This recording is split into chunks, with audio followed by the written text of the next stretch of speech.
Hey cellos, this is a rundown of Shortnin Bread, which was this particular orchestral arrangement was done by Daniel Tobias. Really fun, cool arrangement where the violas, cellos, and bass kind of move together, and the violins are actually doing their melody on top, and it just sounds really nice the whole way through. I want to go ahead and jump into this piece, and I'm going to start at measure 21.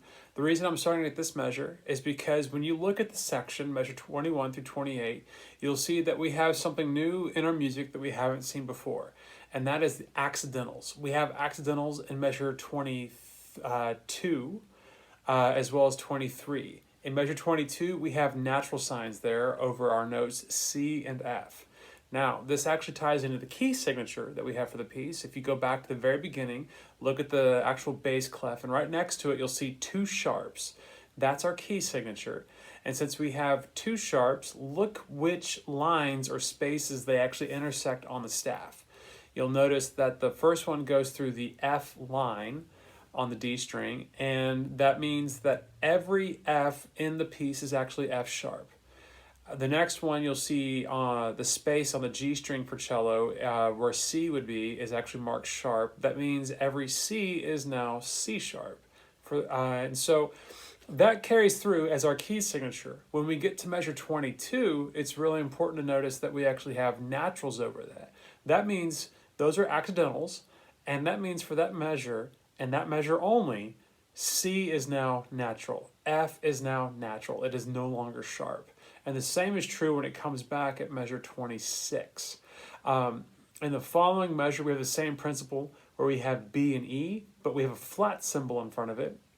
That means for that measure, B and E are now B flat and E flat. And the same thing is true at measure 27 when that comes back again.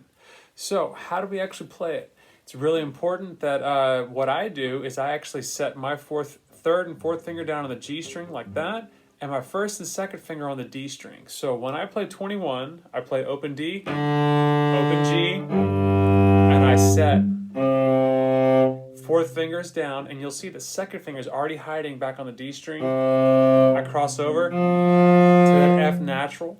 B flat, my first finger is here, and I have to go halfway between the first finger area and the nut, all the way back here. So I gotta actually extend my first finger back to get that B flat. Conveniently, when I go over to the D string, first finger just hops over, and that's now E flat. And then A, and open D. Nice as that is, that's four measures of really tough stuff, and nice to set this up for 25 through 28, which happens to be the exact same set of four measures. So break those four measures down, make sure you have them, and then take them 2, 3, 4, 1, 2, 3, 4, 1, 2, 3, 4, 1, 2, 3, 4. And then it repeats at 25 through 28. Once you get really comfortable with those four measures and those 8 measures, skip on down to 37 all the way to the end, and you'll see a lot of bow lifts. Make sure that you're really practicing that. It's where you actually have a G, fourth finger G at 37, you go G, G, D, lift and reset. And I know you can't see it in the bow too well, but my bow is here, I go down, up, down, I lift and reset back to the balance point, so I'm ready to play 38 again. We have a lot of bow lifts at 37, 38, and then skipping measure 40, 41, 42, 43, no, 44, yes. So you get the idea. We really got to get that down. The contrasting part is at measure 13, you play those exact same notes, but there are no bow lifts in that point in time.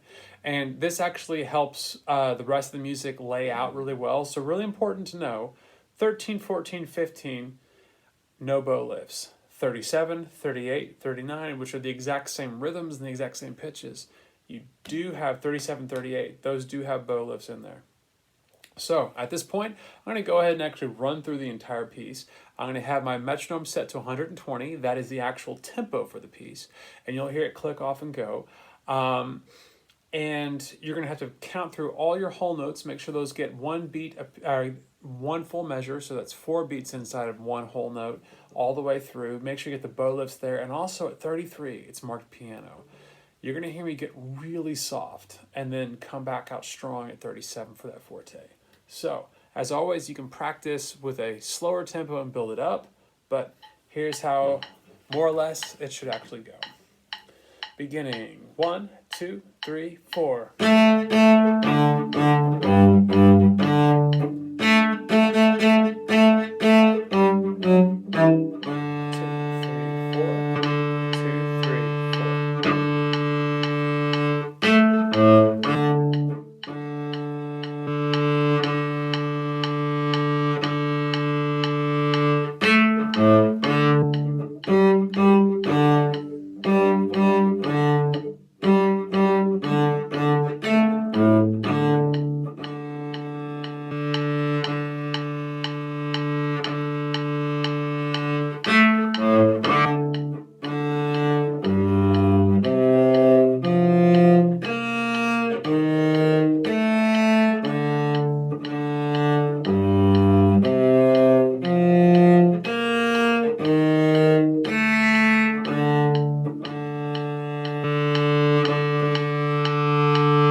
And that is the piece. I hope this video is very helpful for you, and maybe something you can even practice along with.